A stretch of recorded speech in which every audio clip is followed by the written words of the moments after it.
Welcome to Creepy Chef, where we serve up a platter of paranormal intrigue seasoned with a dash of terror. Tonight's spine chilling special takes us to the quaint town of Dover, Massachusetts, where we'll sink our teeth into the unsettling tale of the Dover Demon. Picture this: it's April 21st, 1977.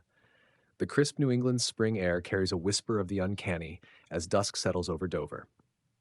This sleepy town, with its population of just over 5,000, sits nestled in the rolling hills about 15 miles southwest of Boston.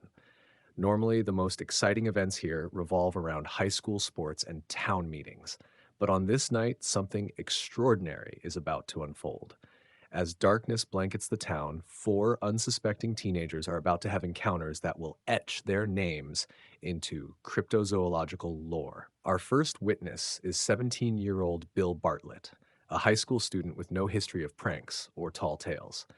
At around 10:30 p.m., Bartlett is cruising down Farm Street with two friends in his Volkswagen Beetle.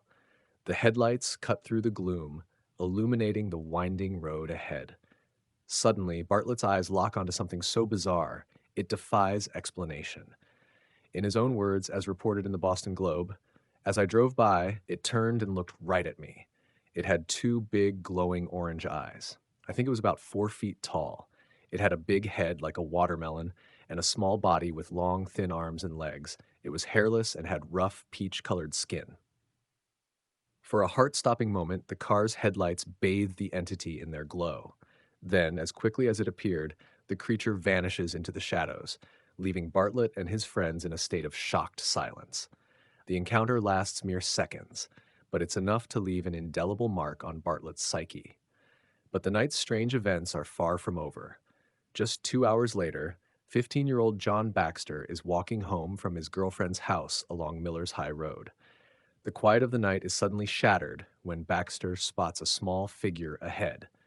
In his statement to investigators, Baxter recounted, "I thought it was a dog or a cat until I got closer. It had no fur and was about 4 feet tall. It was standing upright with its arms wrapped around a tree trunk. When it saw me, it ran off into the woods."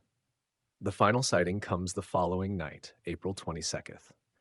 Abby Brabham, 15, and Will Taintor, 18, are driving down Springdale Avenue when they spot something that makes them question their sanity. Brabham later told the Dovertown Crier, "It was standing on all fours by the side of the road. As we drove by, it turned and looked at us. Its eyes were glowing green. It was the strangest thing I've ever seen." These sightings, occurring within a 2-mile radius over just 25 hours, send shockwaves through the Dover community. The local newspaper, the Dover Sherburne Press, ran a front-page story with the headline, "Teenagers Report Sighting Strange Creature in Dover." The article quoted Police Chief Carl Sheridan saying, "We're taking these reports seriously. While we have no physical evidence, the consistency of the descriptions is concerning." The creature soon gains a name, the Dover Demon, coined by renowned cryptozoologist Loren Coleman. In an interview with the Boston Herald, Coleman stated, "This case is unique. The witnesses are credible, their descriptions are consistent, and the time frame is incredibly narrow. Whatever they saw, it doesn't match any known animal species." Despite extensive investigations, no physical evidence of the being has ever been found. Theories about its origin run the gamut from the plausible to the fantastic.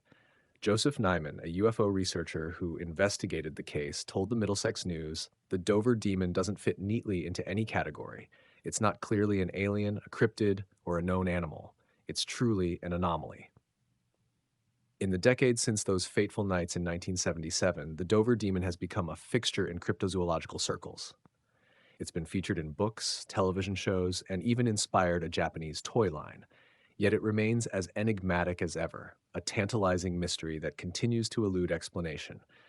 Bill Bartlett, speaking to the Boston Globe on the 40th anniversary of the sightings, reflected, "I know what I saw that night. It wasn't a figment of my imagination or a misidentified animal.